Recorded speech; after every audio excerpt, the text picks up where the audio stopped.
Hey gang, thanks for bearing with me as I got all caught up on our grading and got you feedback. Something I want to point out is that I tried to give you directed feedback on the infographics specifically, where if you wanted to recoup some of the points that you did not get initially, you would have some guidance. What I'm planning to do though is email out the latest critique assignments, because again, we'll switch who you're critiquing and who's critiquing your work. And there is a new form so that we keep the critiques separate.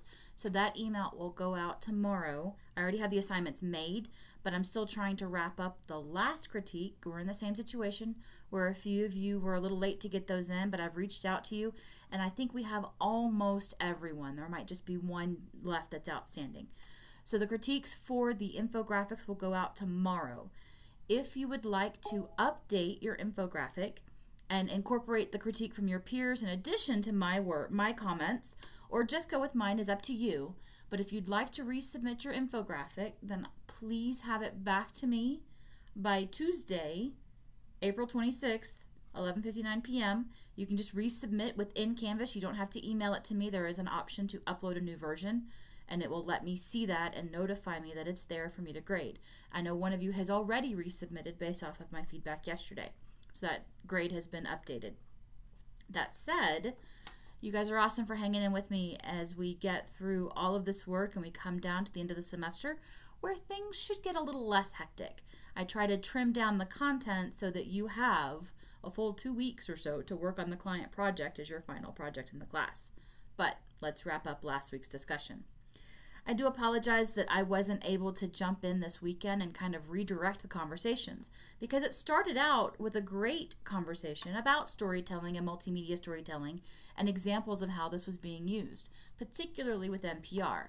But then it looks like as you get into especially the Friday, Saturday, Sunday posts and replies, it kind of went backwards in terms of what we discussed earlier this semester. And you were focusing more on the layout and the color choices and if they had a header or not. Unfortunately, that wasn't where we were trying to go with the conversation.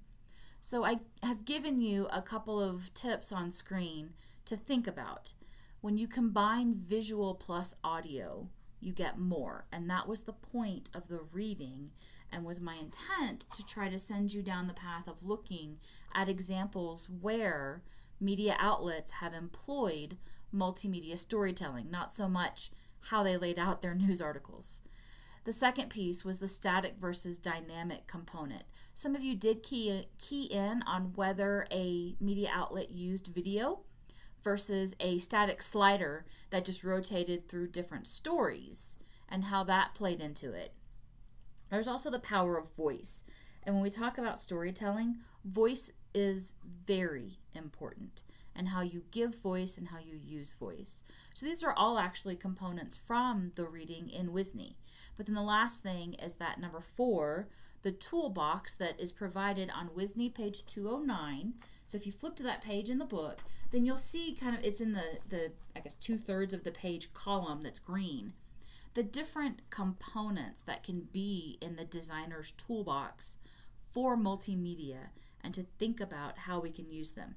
I did see this in some of the updates where you noticed what type of mobile content was provided, but that doesn't necessarily bring us into the storytelling realm, which is what we were trying to do.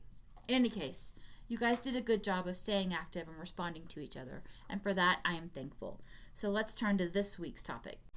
Use the on-screen navigation to access another section of this week's overview.